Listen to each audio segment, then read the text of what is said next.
Welcome back to another video. For those that don't know me, my name is Nick. I'm an independent artist with give or take 4 million monthly listeners on Spotify, and I just like to share my thoughts on how to grow as an artist. In today's video, drumroll please, I'm going to be addressing some of the comments on my latest video regarding my response to Jesse Cannon's video, and I'm just going to read some of them and respond to them here. Alright, so somebody commented, gather information from anywhere you can and kind of piece it together into a strategy that fits you. That's a quote from my response video, and he continued with, this is not good advice. There are too many bad actors in the space who will say anything for clicks. If you piece together their advice without knowing what's BS, you will end up with a terrible plan that is not cohesive. To all the Nick D stans reading this, yeah, his voice is much easier to listen to than Jesse's, and he's 1000% cooler, but I guess it's up to you if you want this one guy's experience or the experience Jesse has with working with a lot of artists. I would suggest you try to find a plan that isn't cobbled together out of someone else's luck and is actually based on what works in 2024. The algorithms are in charge. Following this guy's advice from 4 years ago is going to do you wrong. So that's a comment. To address that comment, my advice didn't only work for me. It has worked for a ton of artists, some of which I named in the previous video, and then a lot of whom I didn't name because I couldn't think of them on the spot. But the advice, as biased as I may be, is not dated. It still works to this day. Fulton Lee is an example of that.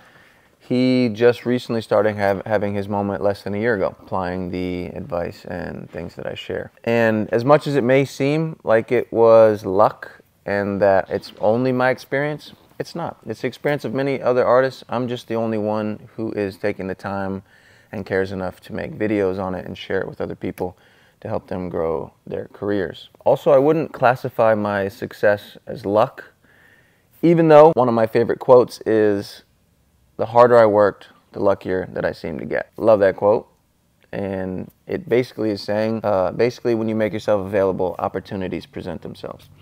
So when you're out there grinding day in and day out, luck presents itself. At the end of that, is it actually really luck, or is it you preparing yourself for the opportunity when it arises? And also, to touch on the luck part, I've been making music since high school, since I was 16 or so, or less, 15, no, since freshman. So 13 years old I've been making music, and I'm now 32.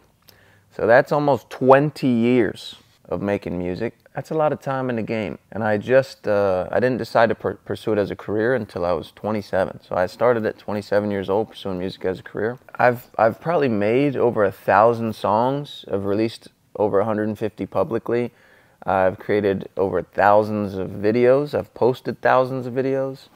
I've had, success in multiple areas of kind of this content creation world that we live in now, music being one, and then a podcast called The Freddie Show. So I wouldn't call it luck. I started with 0 monthly listeners, just like everyone watching these videos. I navigated the sea of bad advice on YouTube. I tried everything you guys tried. And what I found was none of it worked. So I did it my own way. And I found success that way. And now I'm sharing it with you guys in the hopes that you don't have to sift through the hours of endless bad advice on how to make a living making music. Now, that's not a shot at other creators that share advice. There are great ones out there that are doing a wonderful job at helping artists grow their careers, and there's not only one way to grow your career. I speak from experience. This is the way that I share because it's what I lived, it's what I did. Next comment says, dude from the other video wasn't wrong though. The idea of constant releasing is a luxury that most people don't have, and that's an easy way to cannibalize releases against each other. Better to space out releases and properly promote instead of throwing paint at a wall. I will say, I'm not ignorant that I don't know everyone's financial situation, and I don't ever make it seem like spending money is easy. So I understand the luxury part of this. I do feel like it's attainable in a way. So this comment says luxury. Luxury would mean like the expenses are high. And if you're going about it in a way where you're hiring in outside musicians and you really care about creating an original product for you and you love the art of it and you are, the whole process you have your hand in, and you're spending money to go to a studio, like I said, hiring musicians, paying a graphic artist to do cover art, all those things, etc., then yes, it becomes a bit of a financial expense. For me, and what I recommend is the opposite of that. I'm very DIY. I think making cover arts on Canva is great. Using platforms like Splice for royalty-free loops to create your songs is great. And with that way, you can release very frequently for very little cost to you. So that's the stuff that I recommend and what I speak from. I understand that that's not every genre, and I understand that's not how everyone wants to do it. But that is an option. So because it may seem like a luxury to do all those things, it's not really a luxury in a financial sense. It's just stepping back a little bit from doing it exactly how you want to in the beginning, sacrificing a little bit of that so you can get the ball rolling and then eventually be able to do it however you want in the future once you have the funds to do so. Oh, and to touch on the better to space out releases and properly promote them instead of throwing paint at the wall, I'll just read my direct response to his comment. My only gripe with spacing out releases is that quality is subjective and you never know what will connect with an audience until you give it to them. If you space out a release and it doesn't work, that's a lot of wasted time and energy promoting a song that wasn't going to connect. I prefer the approach of giving it to them and letting them decide what they like and then riding the momentum once something connects. Would you rather have 100 at-bats to hit a home run or one swing? I don't consider it throwing paint at a wall. You can still properly promote a song once the people tell you what they like. There's no use in properly promoting the wrong song. I think a lot of people are just so connected to their music in a way where they're biased on the opinion of if it's good or not.